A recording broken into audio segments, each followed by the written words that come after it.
আর কেমনে বললে আপনারা বুঝবেন? এই দুনিয়ার মধ্যে কেউ চিরকাল থাকবে না, কেউ দুনিয়ার মধ্যে থাকবে না। দেখেন একটু পূর্বের দিকে তাকায়, আমার দাদা ছিল, আমার বাপ ছিল, এখন আমি আছি, পরবর্তীতে আমাদের ভবিষ্যৎ প্রজন্মরা আসবে। এখন আমি জমির মালিক, এই জমির মালিক ছিল আমার দাদা, তারপরে হয়েছে আমার বাবা, এখন আমি। তাদের নাম দুনিয়ার মধ্যে কেউ নেয় না।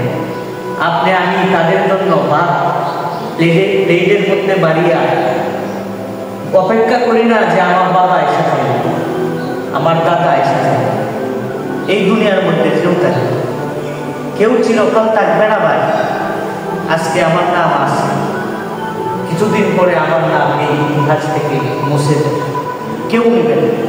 দুনিয়ার মধ্যে এরকম মানুষ ছিল যারা দুবেলা নাস্তা খাইত, তিনবেলা খানা খাইত, লেপ কম্বল ছাড়া ঘুমাইত না, সোফা ছাড়া বসত না। আজকে তারা মাটির নিচে পড়ে আছে, বৃষ্টির পানি ভিজে রৌদ্রের আলো লাগে। আজকে তাদের কবরের মধ্যে গরু ছাগলে ঘাস করে, কেউ তাকায় দেখে না। এই যে এত অট্টালিকা, এত বরত্ব, এত অহংকার, এত দাপট, তাদের ক্ষমতা এরকম ছিল, মানুষ একটা হুকুম করলে পালন করার জন্য পাগল হয়ে গেছে, অমুকের হুকুম মানতেই হবে। আজকে তারা হয়ে আসে, এই ভাই হয়ে আসে, এই ভাই দুনিয়ার সব ধোঁকা, দুনিয়া ধোঁকা ছাড়া কিছুই। আল্লাহ তাআলা বলেন, অমাল হায়াতুদ দুনিয়া ইল্লা মাতাউল গুরুর, দুনিয়ার জীবন ধোঁকা ছাড়াই কিছু না। আমার ভাই ধোঁকা, আমার বোন ধোঁকা, আমার মা ধোঁকা, আমার বাপ। আজকে যদি সন্তান কামাই না করে, তাহলে বলে সন্তান ভবিষ্যতের চেষ্টা করে, কিভাবে চলবে? বাপ বলে, মা বলে, কিন্তু কোনোদিন বলে নাই, হে সন্তান তুমি যে নামাজ পড়ো না, তোমাকে যে মালিক বানাইছে সেই মালিকের কদমে কেন সেজদা দেও না? কেন মালিক ছিল নাই? কোনোদিন বলে না। তুমি সন্তান যদি টাকা কামাই করে দিতে পারো, মা বাবা খুশি। মা বাবা তুমি ভালো সন্তান, মা বাবার কাছে সব।